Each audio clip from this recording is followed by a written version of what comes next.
आजच्या धावपळीच्या काळात लोकांचे आरोग्याकडे होणारे दुर्लक्ष याच्यामुळे लोक आजारी पडत आहेत. शुगरी आयटम, मैद्याचे पदार्थ, निकृष्ट लाईफस्टाईल याच्यामुळे लोक खराब दिसत आहेत. तुम्हाला जर यामाचे महत्त्व पटवून घ्यायचे असेल तर Sassoon, YCM, DY. Patil, KM. अशा हॉस्पिटलमध्ये जाणं गरजेचं आहे. तेव्हा तुम्ही लोकांना पाहसाल त्यावेळेस तुम्हाला कळेल याम करणं किती महत्त्वाचं आहे. फास्ट फूड न खाणं, शुगरी आयटम न खाणं, बेकरी पदार्थ न खाणं याचं महत्त्व तुम्हाला कळेल.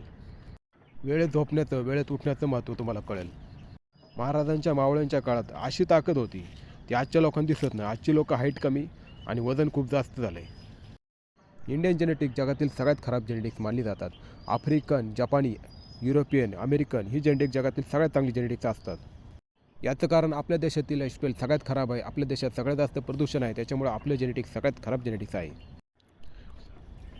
कधी पण आपला घरचा आहार घ्यायचा असतो, बाहेरचं जेवण कधीच चांगलं नसतं. चहा पिणे ही सुद्धा खूप वाईट गोष्ट आहे. जिम करा, वॉक करा, योगा करा, कुठंतरी बाहेर जाऊन व्यायाम करा.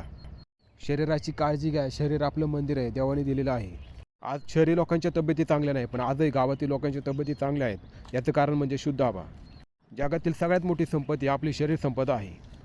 तुम्ही पहा, डॉक्टर लोक कधी पण सुंदर दिसतात. याचं कारण म्हणजे शरीर संपदा ही त्यांना कळलेली असते. जर तुम्हाला हेल्दी डाएटचं महत्त्व समजलं नसेल, बाहेरचं अन्न खात असेल, तर तुम्ही अशा मोठ्या हॉस्पिटलला नक्कीच भेट दिली पाहिजे. आयसीयूमध्ये ॲडमिट असलेली लोकं पाहून तुम्हाला लगेच कळून जाईल हेल्दी खाणं किती महत्त्वाचं आहे. आजकाल जिकडे जाईल तिकडे मेडिकल आणि हॉस्पिटलची संख्या खूप वाढली आहे. आणि याचं कारण आहे बाहेरचे जे फास्ट फूड खाणारे लोक आहे ना, तीच लोकं आयुष्यभर फास्ट फूड खातात आणि शेवटी वयाच्या अशा टप्प्यावर आजारी पडून हॉस्पिटलमध्ये ॲडमिट होतात.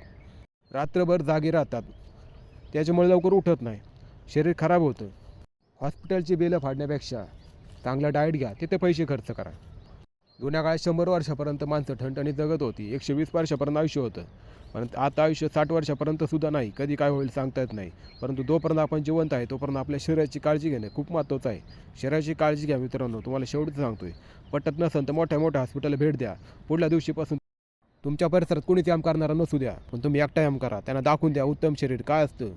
तुम्हाला हसत असू तर हसू द्या, तुम्ही व्यायाम करा, चांगली लाईफस्टाईल जगा, चांगली झोप घ्या आणि दाखवून द्या शरीर संपदा काय गोष्ट आहे. धन्यवाद. व्हिडिओ फक्त पाहूच नका, त्याप्रमाणे लाईफस्टाईल जगा.